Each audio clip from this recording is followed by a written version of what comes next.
All right, so let's dive into this whole Ivy League football thing, this Yeah, whole shakeup everyone's talking about. right. You guys have been asking us to take a deep dive into what's going on with them joining the FCS playoffs. And we've got a ton of stuff to go through. Yeah, we do. Articles, forum discussions. Hmm. We even found a YouTube video that really breaks it down. Wow. It's a big deal. Huge. I mean, this is a 70-year ban that's ending. I know. Just to set the stage real quick for anyone who maybe needs a little refresher. The FCS playoffs are basically like the tournament, right? Yeah. That determines who the champion is for this, this division of college football. It's like one step below the top tier. Right, right. So yeah, get ready for some surprises. Yeah, what's really interesting is that this wasn't like some, top-down decision from administrators or anything. It was the student athletes. What? Yeah, the Ivy League Student Athlete Advisory Committee, they're the ones who really push for this. 70 years, though. Yeah. I mean, that's longer than some pro sports leagues even exist. Yeah. So the student athletes are basically saying, hey, we're the only sport, in the entire Ivy League that's completely blocked from postseason play. Exactly. That's not right. That's not right. Hmm. And you know what? The Ivy League Council of Presidents actually listened to them. Wow. They voted to allow Ivy teams into those FCS playoffs. Starting when? Starting in the 2025 season. Okay, so Yeah. 2025 season, this all kicks off. This feels like it's part of a much bigger shift that we're seeing in college athletics as a whole, don't you think? Oh, absolutely. If we look at the bigger picture, student athletes are gaining more and more power. Yeah. I mean, think about it. We've got NIL deals now, right? Mhm. Athletes can profit from their name, image, and likeness. Mm-hmm. There's even talk of unionization Wow. and antitrust legislation that could totally, completely reshape the landscape. Yeah. And that could even impact those Ivy League scholarships that we always hear about. Wait, hold on. Antitrust laws impacting scholarships. How does that even work? So some people argue that the current system, where schools and conferences like the Ivy League, they don't offer athletic scholarships, right? Right. They say that violates antitrust laws Interesting. because it limits competition for athletes. Mm. So if the courts agree, it could actually force them to offer scholarships, which would totally change their whole model. That would turn their world upside down. It would. Okay, so to really understand how massive this change is, Yeah.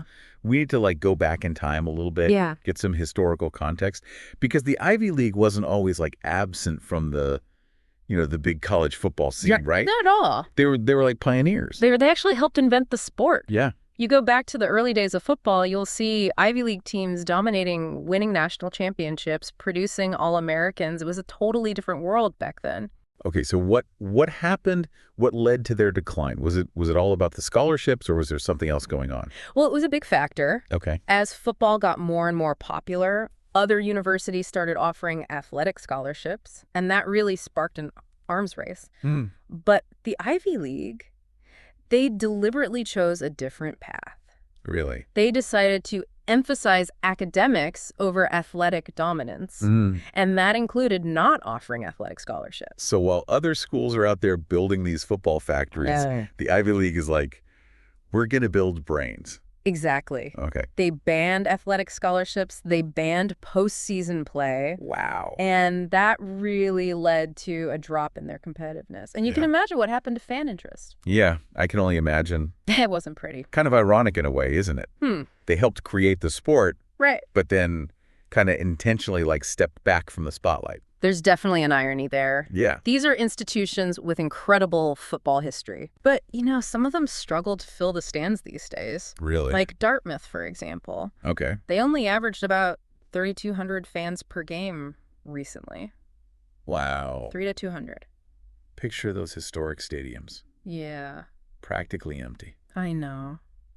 It's kind of sad. It really highlights the impact of their unique approach to football. Yeah, They've prioritized a certain balance, right. and that comes with trade-offs. You sent me that link to that North Dakota State fan forum. Oh, yeah. And wow, some strong opinions in there. Oh, I can imagine. What are people saying? There's a lot of skepticism. Some posters don't think the Ivy League can be competitive in the playoffs at all. Yeah, it's understandable. Right. It's a big change. Yeah. A lot of unknowns.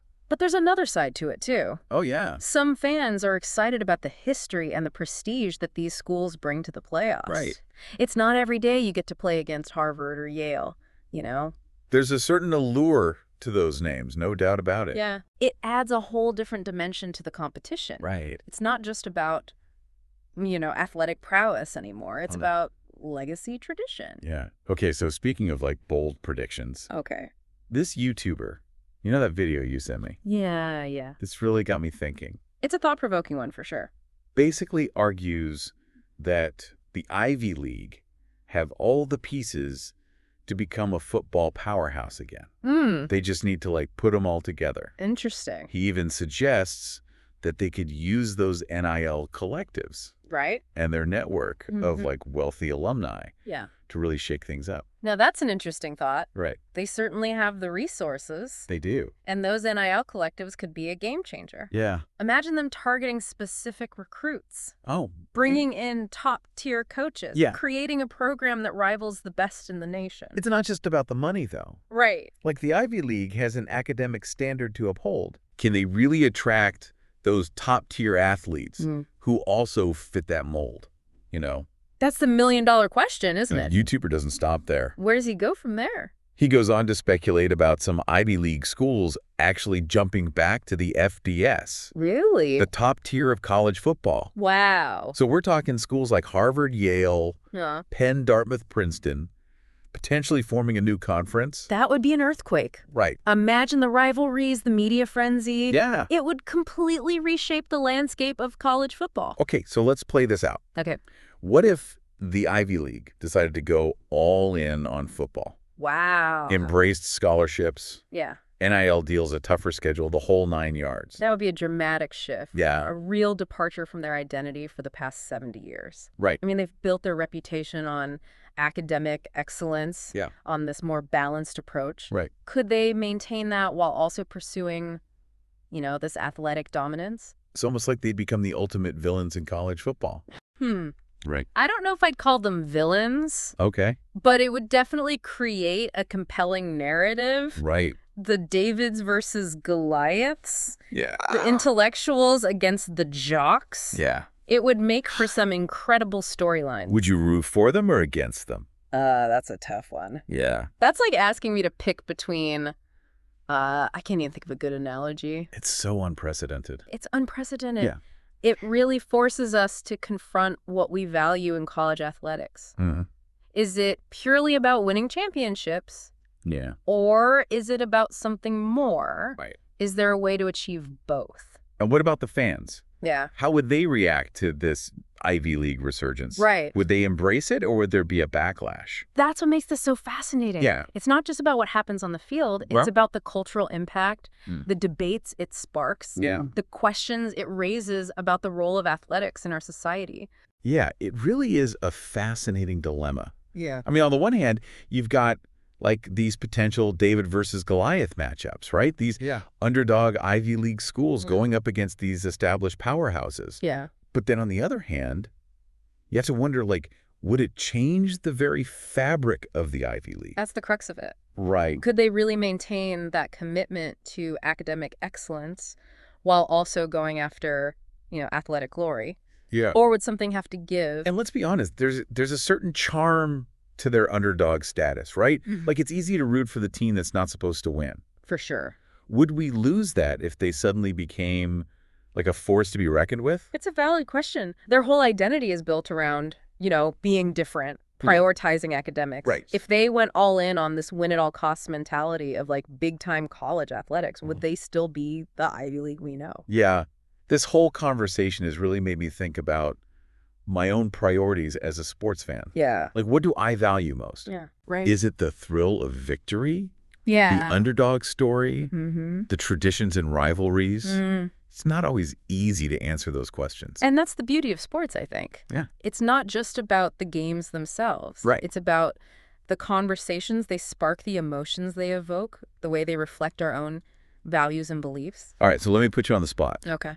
If the Ivy League went all in, embraced scholarships, and like the big-time football culture, would you be cheering for them? Honestly, I'm not sure. Really? Part of me admires their commitment to a different path, to a more balanced approach. Right. But then another part of me can't help but wonder what they could achieve if they really unleash their full potential. Right. It's a question I'll be wrestling with as this whole thing unfolds. I think we all will. Yeah. And that's what makes this so compelling. Right. Right? It's not just a sports story. Right. It's a story about identity, ambition, and the choices we make. This deep dive has definitely given us a lot to think about. Yeah, it really has. All right, so we want to hear from you guys.